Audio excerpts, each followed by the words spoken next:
Hello everyone! Meron kasi akong narinig na awitin mula sa Team A, Team Alvarado Vlog. Kaya parang nataypan ko at gusto ko naman siyang tugtugin. Okay, kung gusto niyo ring matuto paano tumugtog ng isang ukulele, ay ituturo ko sa inyo ang ating mga chords. Unang-una ay yung D minor. Okay? Yan yung ating D minor. Tapos, look at here. At dito ko na lang siya ilalagay. Yung ating D minor.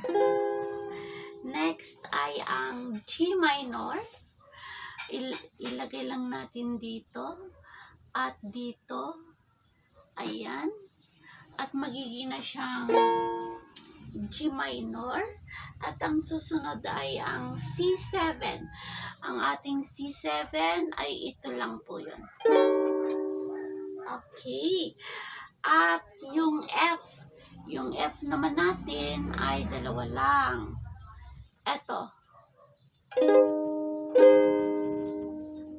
The first fret and the second fret. Next ay yung A7. Yung ating A7 ay at yung D7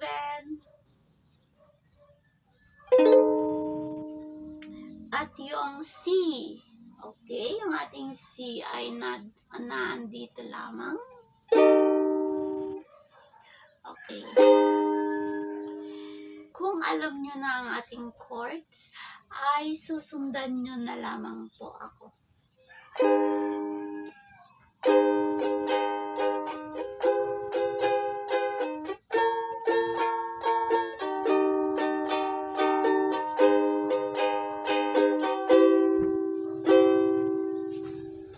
Ating first verse.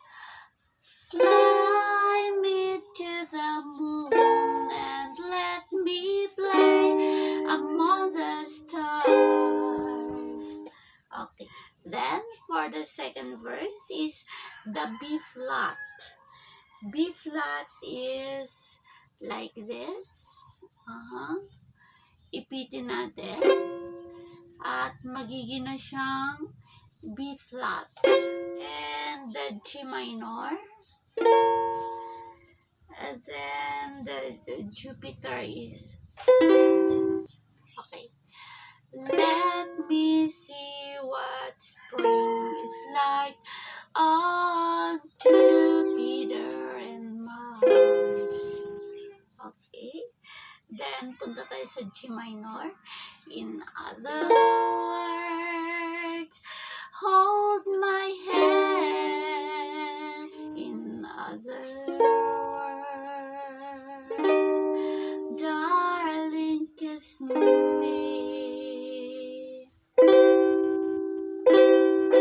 Fill my heart with songs and let me sing forevermore.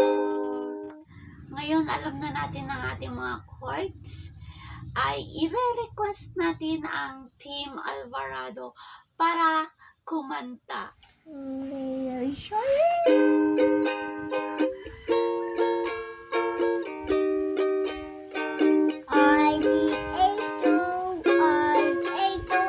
Kakumanta.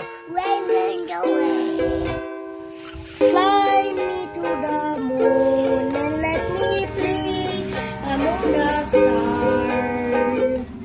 Let me see what spring is like on Jupiter and Mars. In other words, hold my hand. In other words, darling, kiss me. Fill my heart with song and let me